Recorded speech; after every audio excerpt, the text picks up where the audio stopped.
Welcome to an exciting day all about engineering at Kforce Kids STEM at Home. I'm Andy Thomas, once again the Chief Marketing Officer here at Kforce. And you probably know, if you've tuned in before, as a staffing and solutions firm, Kforce finds jobs for over 30,000 people every year. And we do so at innovative companies that are changing the world. And I would tell you what is just so clear is what these companies need the most are experts in science, technology, engineering, and math, also known as STEM. So basically, guys, we need more kids like you who are interested in these areas. And today, we want to show you what kinds of jobs you could have someday. Now, this is version number 3 of our STEM series. And last week, we got to see some really cool stuff. We got to see what a career in orthodontics is like with Dr. Clay. We got to learn all about what Clearwater Marine Aquarium is doing for marine creatures, and we got to see some really cool stuff about Winter the dolphin. Then we had STEM superhero Caitlin Smith, and she showed us how they made Winter's dolphin tail, which was just absolutely awesome. Now, if you took a photo participating in these sessions and sent it to us either over email or social media, you were entered into our raffle for a chance to win a gift card for Fat Brain Toys. Now, we've selected 2 winners that I get to announce, and I'm going to do that right now. So exciting. Our winners are Chandon R. and Koldeep M. So Chandon and Koldeep, congratulations. You are our winners, and your parents will soon receive a digital gift card code. Everybody, this week, be sure to keep those pictures coming in, and next week as well, and you could become one of our winners. Now, we have more top-notch companies and experts from all over the country lined up to lead us through fun activities and what it's really like to work in a STEM field, and today is no exception. Once again, our focus is engineering, and here's what you're going to need to follow along with today's activity. I love this because there's so many interesting things that we have. Today's no exception. We have a handful of Legos or other building bricks, baking soda. You'll need 1 teaspoon of baking soda, vinegar, and then a small glass or a tall bottle cap. Either will work. And then you need food coloring. And to give you a little hint of where we're going with that, that's for lava color. So we'll get to our activities in a moment, but first we're going to start with another one of our videos. This one's from another STEM superhero, Mary Lawrence. Mary is a flight director at NASA. Can you imagine what that must be like? Growing up, Mary thought it would be cool to become a detective or run an advertising agency before her interest turned to STEM. And now Mary works at one of the coolest places in the world. So we're going to hear what she has to say about her career.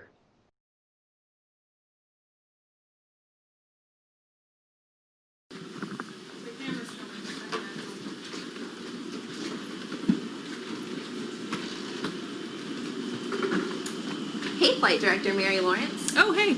Do you think you have a few minutes to tell us everything about Mission Control Houston? Sure. So, can we follow you into the control room? Yeah, let's go. I'm about to start my shift. So, what's it like in Mission Control? We fly spaceships. It's awesome. Do you have a shift every day? Not every day. I have a string of shifts every few weeks. How many shifts are there per day? 3. And how many other flight directors are there? There's 26. Oh man, I hope I'm allowed back here.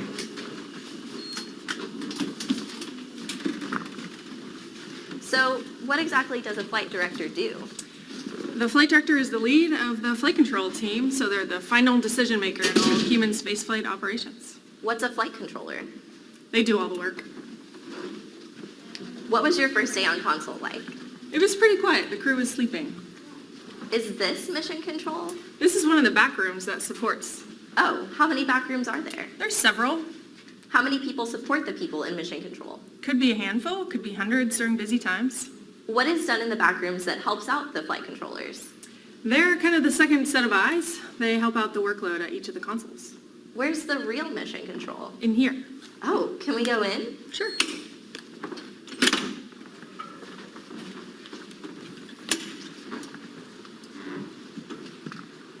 Whoa. So this is Mission Control. This is it. What mission is controlled here? International Space Station. Where do you control other missions? Down the hall, around the corner. How many control rooms are in this building? There's 3. How many people are usually in this room? Could be 6, could be 20-some. Is there assigned seating? There is. What do the patches mean? These patches represent missions that have been flown out of this room. What time does it close? We never close. How many mission controls support the space station across the world? Primarily, there's 5 across the world. So, this is where the flight director sits? It is. Oh, hi. Hi. What's the hardest part about being a flight director? Constantly being aware that there's 6 people on orbit who are dependent on you to keep them safe. And the most rewarding? Seeing them return safely to Earth when their mission's complete. How many acronyms do you have to learn? TMTC, What did you study in school to prepare for being a flight director? mechanical engineering. So, are there a lot of pilots that are flight controllers? Some are, but it's not a requirement to do the job. How long do you have to train to be a flight controller? Takes about a year. What's that training like? Pretty vigorous. We simulate ISS onboard operations, only we break a lot more stuff. They're called simulations, right? That's correct. How long can they last? About the length of a shift, so about 9 hours. What's the coolest part about working in this room? Understanding all the history that's happened here over the years. So, when you switch shifts, how long is that handover? About 30 to 45 minutes. Are all the systems run from desktops? That's correct. Do you deal with the same software updates we do? Yes, we have to keep our computers free from viruses too. So what does this button Hey, do? Oh, no. Sorry about that. So what are you listening to? They're called voice loops. And how many people do you listen to at one time? Hopefully only one if I'm doing my job correctly. Does the flight director fly the space station? Not exactly. So who does? Sir Isaac Newton does. So is that true, Mary? ADCO helps. Oh, hey ADCO. So what exactly does ADCO stand for? Attitude, Determination, and Control Officer. That explains the bat. So how do you deal with orbital debris? We use thrusters on the Russian segment and get out of the way. Can astronauts fly the station from the inside? They sure can. Is there a cruise control? It's a little more complicated than that. Can you make the station do a barrel roll? I could. I probably wouldn't be here much longer. Do you need a spaceship driver's license? That's my certification. So, Mary, each flight controller looks at a specific part. That's right. Everyone has a very specific responsibility as part of the team. Does everyone talk to the astronauts? Not everyone. That's Capcom's job. I heard that you have to be an astronaut to be a Capcom. Not all the Capcoms are astronauts. Some are former flight controllers or instructors. So, is there a phone number for the International Space Station? Yes?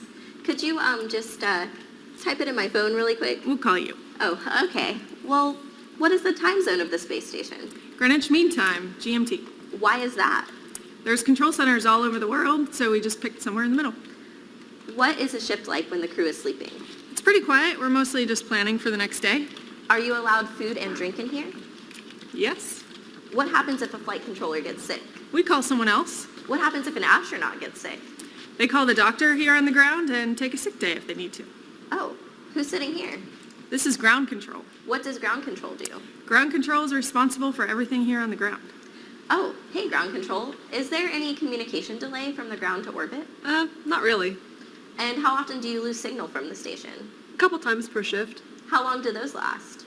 Could be anywhere from 1 minute to 30 minutes. What happens if mission control loses power? We have backup power. How high are the satellites that communicate with the station? 23,000 miles. And how high is the station? 250 miles. What's the official language on the station? Actually, the remote interface officer would know that one. Oh, it's English. Do flight controllers know multiple languages? Da, конечно. So, Mary, how fast does the station orbit the Earth? 17,500 miles per hour. Okay, give me some context.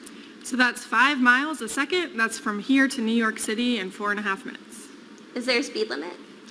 Sort of. We don't have enough time for the details. So, how many times does the station pass over mission control every day? Sometimes not at all, sometimes a couple times a day. We like to go out and wave hello to the crew as they pass over. How many times has the station orbited the Earth? Over 100,000. Have you flown any other missions in this room? This is the former shuttle flight control room. So, what's going on right now? This is called LOS. It's a temporary loss of signal. This is when we take our breaks. And what do you get to do on those breaks? We play Yahtzee.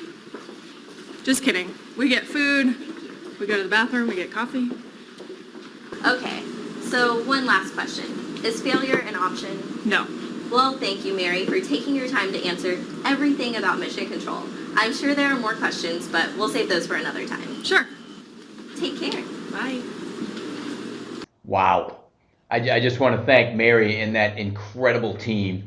That was not only educational, it was pretty entertaining. I want a spaceship license. I was really impressed by that. Now we're going to move on from space to something a little smaller in scale. Our next guest is John Fontana from Bricks for Kids. Fun fact about John is that he makes custom Legos for art galleries, museums, and even people's homes. And he's going to help all of you future STEM superheroes build your own Lego superhero here today. So let's play the video.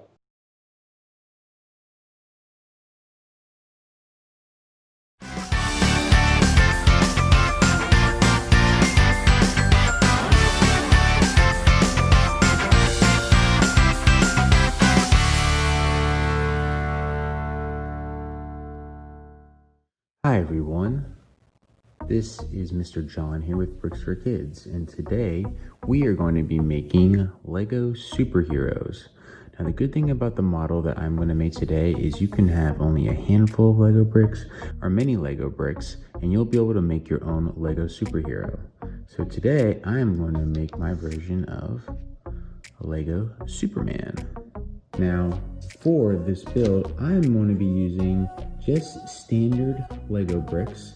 So they're going to be a combination of some of the more common ones that you'll find. So 2x2 Lego bricks and 2x4 Lego bricks, as well as 2x6 Lego bricks. And they're going to be a couple different colors as well. So I'm making Superman, so I'm going to need red, blue, yellow, a little bit of tan, and some black for the hair. So for my Lego superhero, I'm going to start by using a Lego base plate or a platform. So many of you might have this. You don't need to have this in order to do it, but sometimes it helps. It gives you a good foundation for your build. And I'm going to do a top-down view of this build, and then I'm going to also turn it so you can see it from all different angles. So first, we're going to start with the feet. So I'm going to use two 2x4 Lego bricks. And I'm going to make sure that the feet are 2 notches apart. Then I'm going to start with his legs.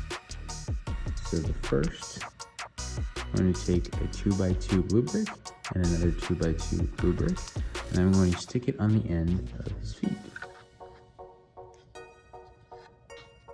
Just like that. Then I'm going to take 2 more 2x2 blue bricks, and I'm going to stick them right on top. So we're making his ankles right now.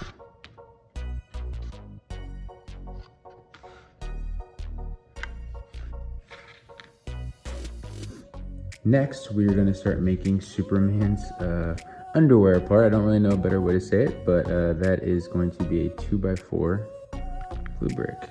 And as you can see, we're starting to work our way in because lots of people's waists, they start to come in, but when you get to right above the legs. Next, we are going to start making Superman's stomach and his torso. So in order to do that, we are going to need 2 2x4 Lego bricks, and we're going to place it right on top of the 2x4 red brick. So now we're making Superman's stomach, and we're going to go up into his chest. Now, Superman has the Superman S is made out of yellow, so we're going to take a 2x2 yellow brick, and we're going to stick it right on the middle, right there, just like this. Next, we are going to build up the rest of Superman's chest. We're going to take a 2x2 blue brick and another 2x2 blue brick, and we're going to have them right next to the yellow, but they're going to be hanging off the edge, just like this.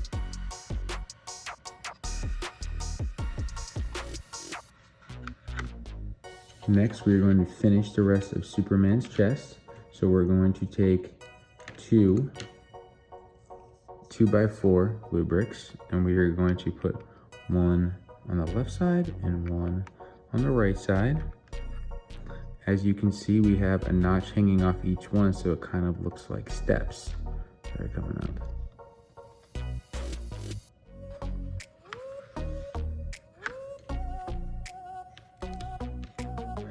Now next, what we're gonna do is we're gonna start to build a little bit of Superman's cape and his head. So Superman's cape is red, and the cape goes around his neck. So in this model, we're going to take a 2x2 red brick and we're gonna stick it right on the middle of his shoulders.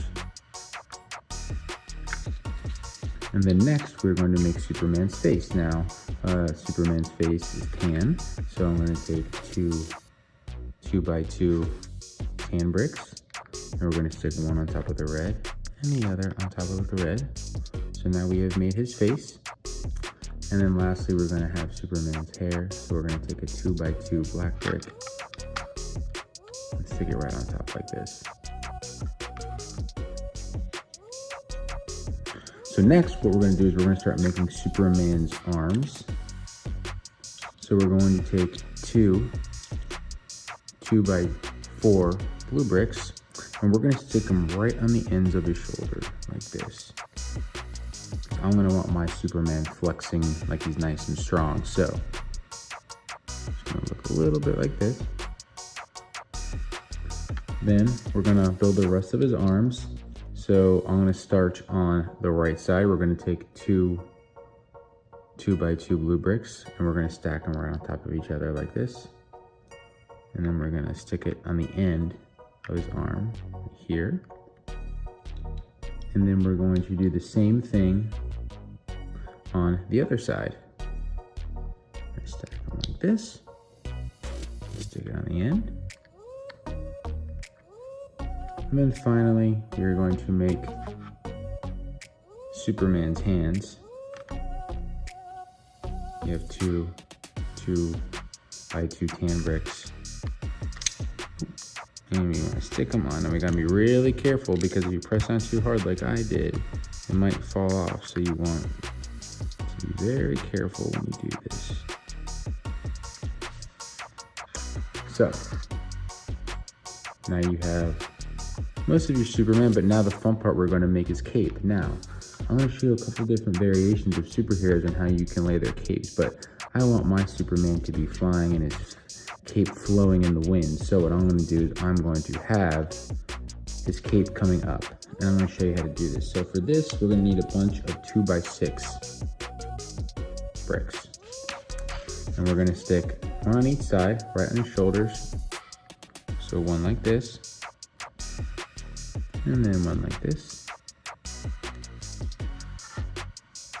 So you can start to see that his cape is going to be starting to flow outward. And then I'm going to take another 2x6, and I'm going to stick it right here. And then I'm going to take another 2x6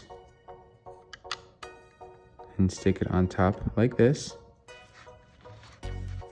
So now you can see how his cape is starting to flow upward. And then next I'm going to take another 2x6. And we're going to do that stair method again, like we did for his arms. So as you can see, for his arms, we went up notch by notch by having one side come off, and we're doing the same right there. And then we're going to do one more.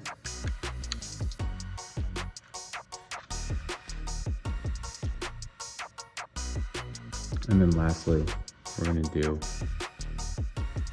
another one. Just like so. So you have your Superman.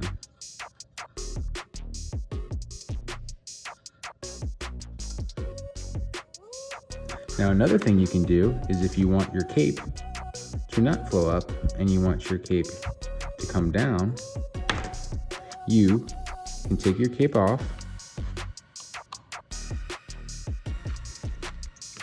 and still have these original pieces for the cape right here. But instead of having it go up, you can have it come down. So, and there's your superhero. I think it looks pretty similar. Now, some of you might not have all those Lego bricks, and that's okay. You can use your creativity, because now I've shown you how to make the legs and the arms and the body and the head and even capes. So here's another version of a superhero, and I just made this one up using my two favorite colors, yellow and green.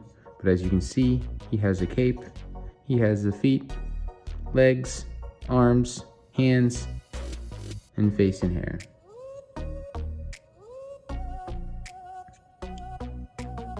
And even if you don't have all those Lego bricks, the great thing about color schemes with superheroes is that sometimes you can just look at a color scheme and know what superhero it is. So we have the minifigure Superman. We have the one I just built. But you also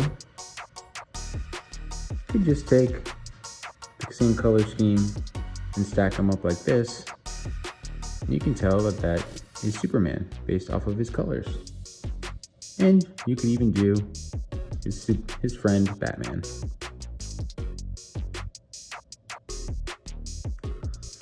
So I've given you a few different ways that you can make superheroes.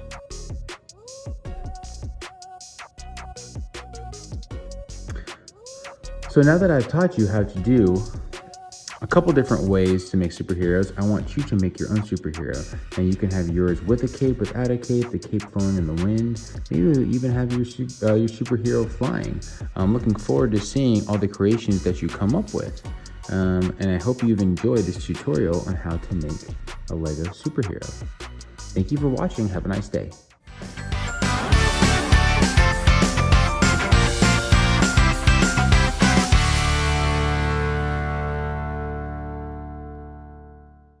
Special thanks to John and our friends at Bricks for Kids. Can you guys imagine what it would be like to do Legos for your job? A career in Legos. So cool. All right, time for today's live guest. I'm excited to introduce Howard Palasin. He's the CEO at E2 Young Engineers.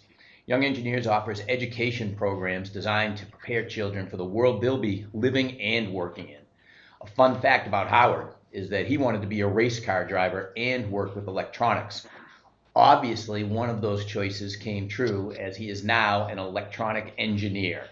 So, Howard, thank you for joining us today. Very excited to have you here.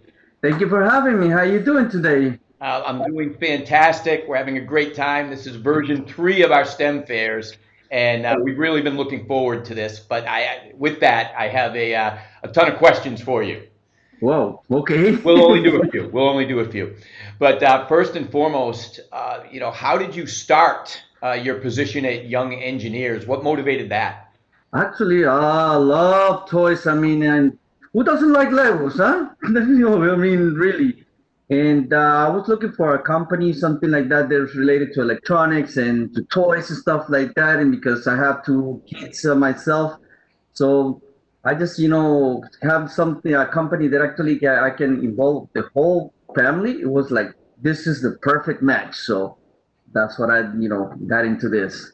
Well, I'm curious. That's how you ended up where you're at right now. But electronic engineering itself, could you explain what that is in a way that we can all understand? And also how you got into it? Okay, electronics. I mean, since I was a little kid, I was curious about everything, what was inside, how everything was working. And I found out every time that I, open up something, there was electronics right there. And I was like, okay, so how does everything, every little thing over here works? How can we get, radio signals and TV signals and stuff like that? So, it sparked my imagination to find out how every little thing works. So, and I started playing around with stuff, broken radios, anything like that. I started fixing them up. Me and my cousin, we started to assemble everything that we could find in the house. So that's how we started, and that grew into a passion. So that's what I'm doing right now too. Yeah, and it's a passion. It never really feels like work, right? Nope, not at all, not at all. So all the time it's like something that can be a trouble for some of the people and frustrating for other people. That's something that actually focused me, just to stay right there. Sometimes the whole day could go by and I'll be right there in some project and I even forgot about to eat until somebody told me they had to eat. I was like, okay. Yeah. Fantastic. So a lot of the kids here are in school. All of them actually are in school, and some of them are looking at taking STEM courses or have started taking STEM courses. How did you do with those courses in school? Well, actually, especially math and physics, I love those ones. And like I said, it will understand, make me understand how the world works. And that's, came out to be like to be engineering, to be actually creating stuff and to figure out how it works everything. So it helped me out a lot. But in those days, we didn't have any mechanics or anything like that. We're actually from where I'm from, we didn't have those classes. But in the streets, oh yes, all the time. My friends and everything, we used to assemble anything that we could, get our hands on. So what advice do you have for the kids looking to get into STEM? Well, actually, we have a lack of engineers in this country. We need to, to bring them up, really, because all the, everything has to do with STEM. Believe it or not, any job that you go into, we have, critical thinking, problem solving, and thinking outside the box, so we can solve, problems, real world problems. So that's what STEM is very, very important. You ready to get to our activity? Oh yes, All oh right. yes. So for everybody out there, Howard is going to show us how to make and erupt a Lego volcano. So get your supplies handy, and if you have any questions throughout the activity, please post them in the Q&A panel on the bottom right of your screen, and be sure to submit to all panelists. All right, Howard, it's your show. Okay, let me just show you a little bit of what what we're gonna be doing. Something like this. It doesn't look pretty. I know, I understand that, but volcanoes are not pretty, especially when they're erupting. They're not. So it's just basically using your imagination and stuff like that. So let's get on it, okay? Guys, let's just move around that. Let's play around with this one right here. Okay, so we're gonna start with this, right? We have a little cup, anything like that, and we're gonna use any Legos, any single Legos you might find, have a couple of Legos right here. I'm gonna be using basically, the regular Legos that everybody probably has. Something like this, something like this type of Legos. So I'm just gonna make a mess right here. Forgive me, but that's, we're playing around right here. We're just gonna be playing around, having some fun with any type of Legos that we can find. Why? Because we want to put everything, want to place our little cup right there in front, around this thing, and they just started putting Legos all around it, Legos all around it, so we can cover it up, this thing.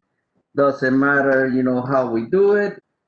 You can use your imagination in any way that you want to use it, because that's what is Legos. Legos are good to do anything you want to do, because just to play around.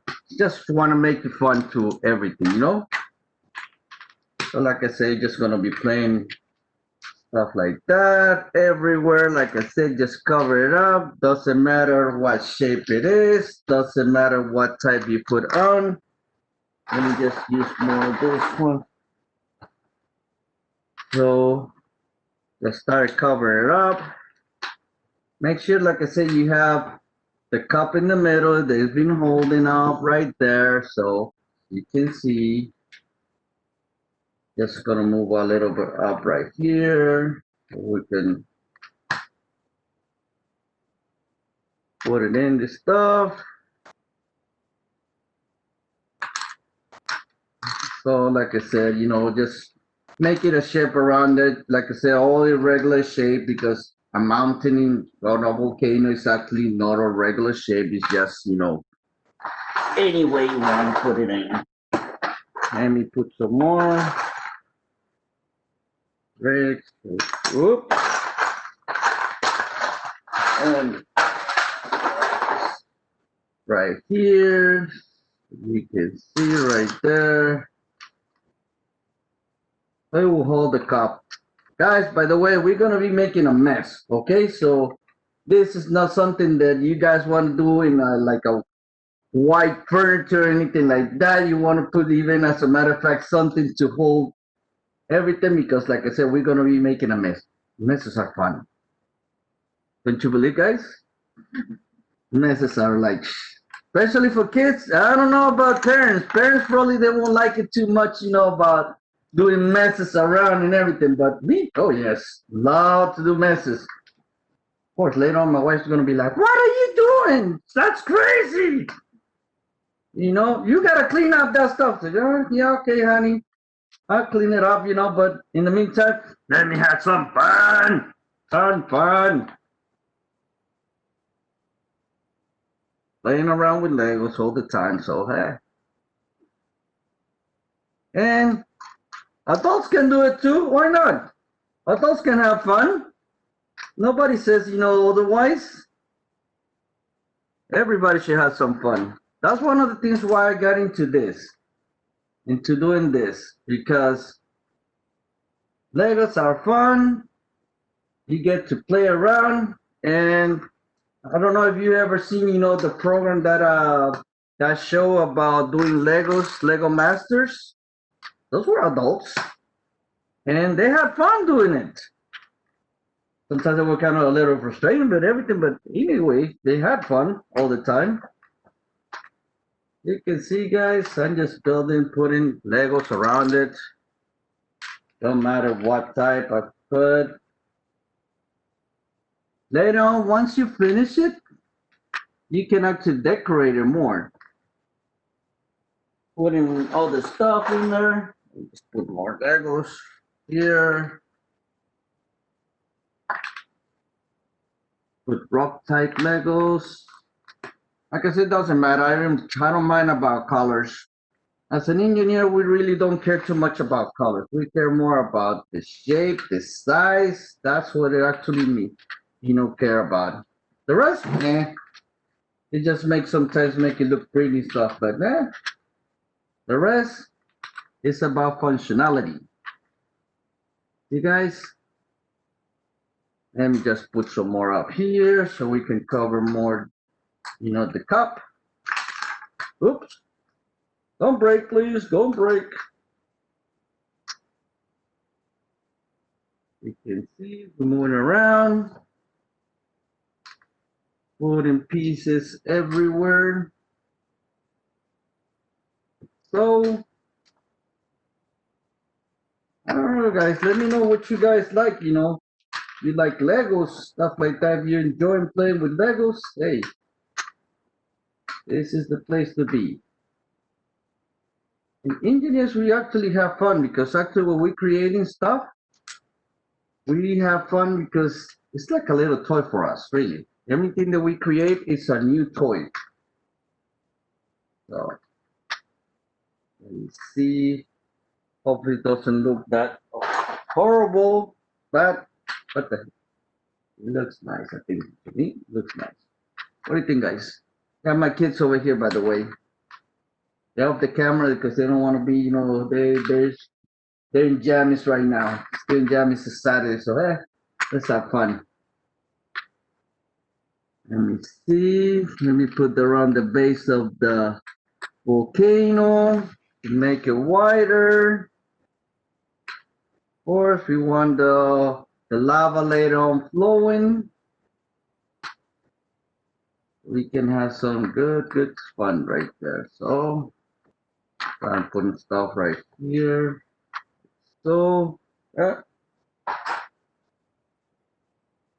you guys can put, like I said, any bricks you want, anything you want right there. It's just, it's up to you.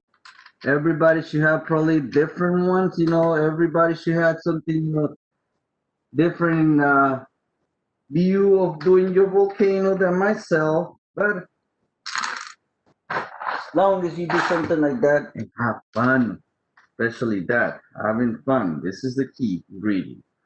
Why? Because we do edutainment. Edutainment is a way to actually learn while you're having fun. How cool is that, really? To actually have fun while you learn. I think it's a lot cool. Because actually you learn more when you're having fun than when you're bored. And that's why we try to make stuff. Volcanoes actually are a mountain that's created by erupting lava. Lava is coming from the ground, from the core of the earth, and it's actually like melted rocks and stuff, you know. So when it comes out strong. It comes out with a lot of, you know, pressure and everything like that. Okay, so far we have this thing right there. Like I said, we're just gonna put a little bit more right here so we can actually start creating what exactly is gonna have a chemical reaction. We're gonna have a chemical reaction. What is a chemical reaction? Natalie, will you tell me what's a chemical reaction? I'm just put on the spot my daughter. Huh? Chemical reaction is when you mix two substances to create a new substance. Exactly. But in this type, we're gonna create a violent chemical reaction. Why? Because we're gonna make it react in a way that's not gonna be really calm. It's gonna be like, oh, you start thinking. Actually, this ones you can actually start putting some Legos, some loose Legos around anywhere right there. So simulate, you know, that. So now that we have, you know, like I said, not pretty, but hey, huh? All right, guys. So now let's start doing this thing. Okay. All right. Now that we have our volcano right there, nice, right? We're Looks gonna good. have. So now we're gonna start creating the other stuff, the other part, which actually is gonna make that. So we have this vinegar right here. We got some food coloring, of course, for the lava. Mix it up right there. Red, right there we have red. Let me put a little more. Actually, I'm gonna make it kind of orangey better. So let's put some red and we put some yellow. Oh, come on. I guess don't want to mix that much into that. So let's start turning a little bit right there. Actually, let me use this pen. Right there.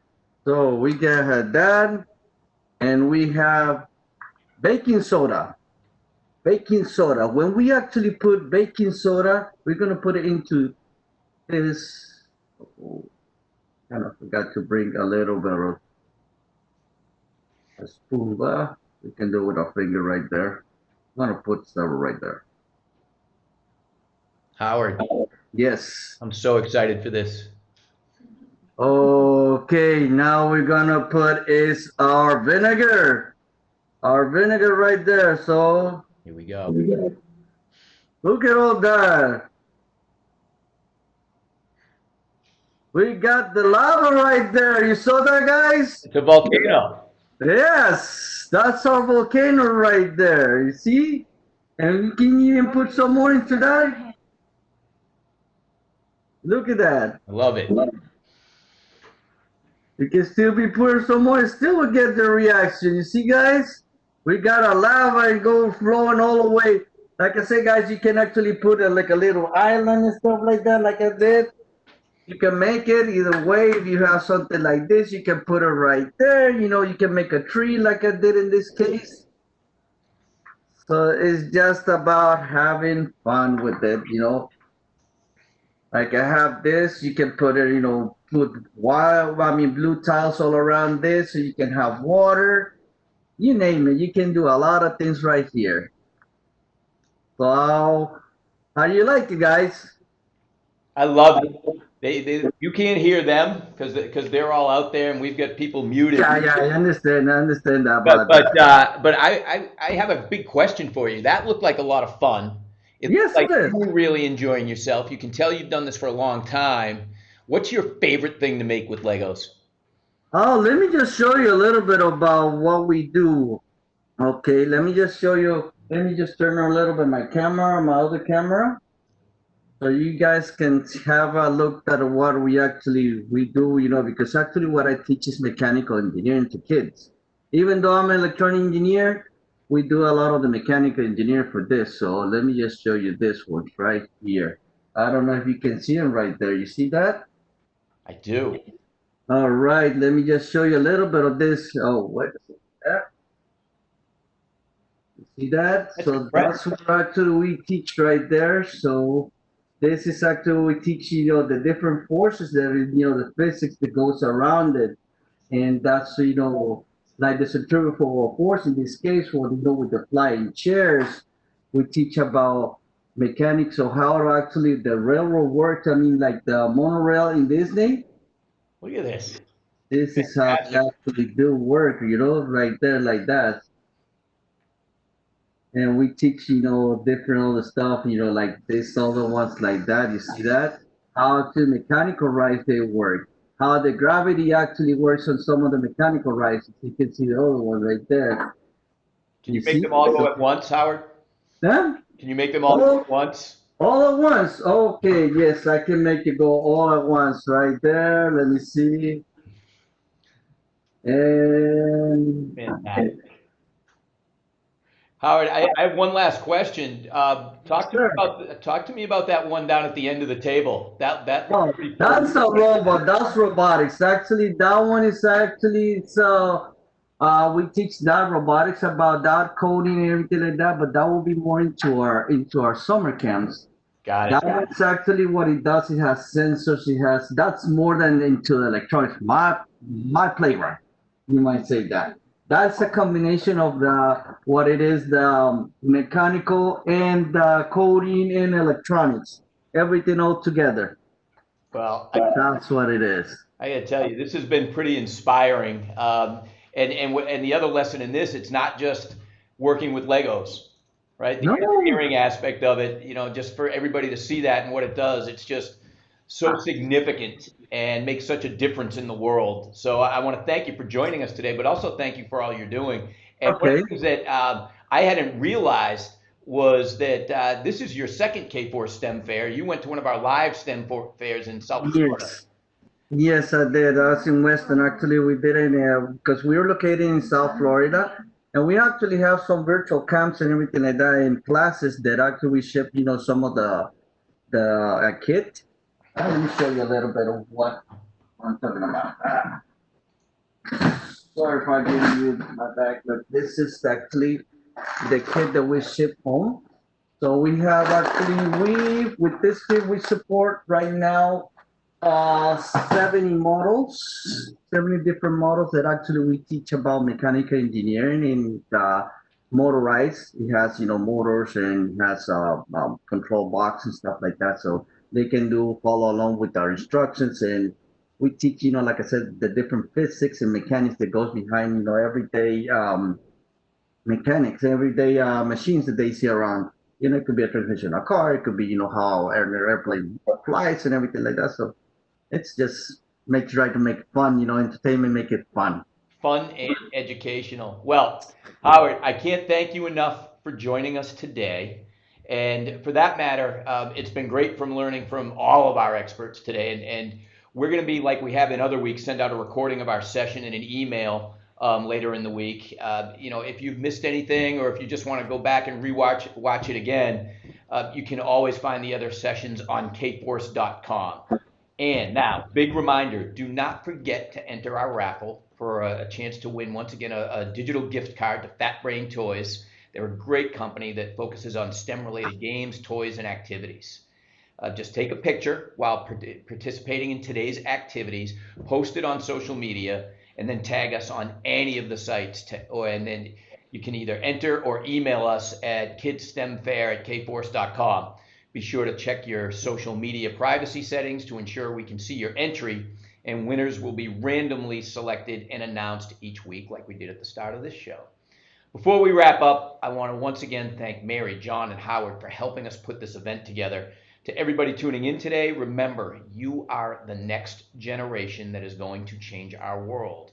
Join us again next week for a totally awesome technology day and our final session of Kids STEM at Home. Have a great week, everybody.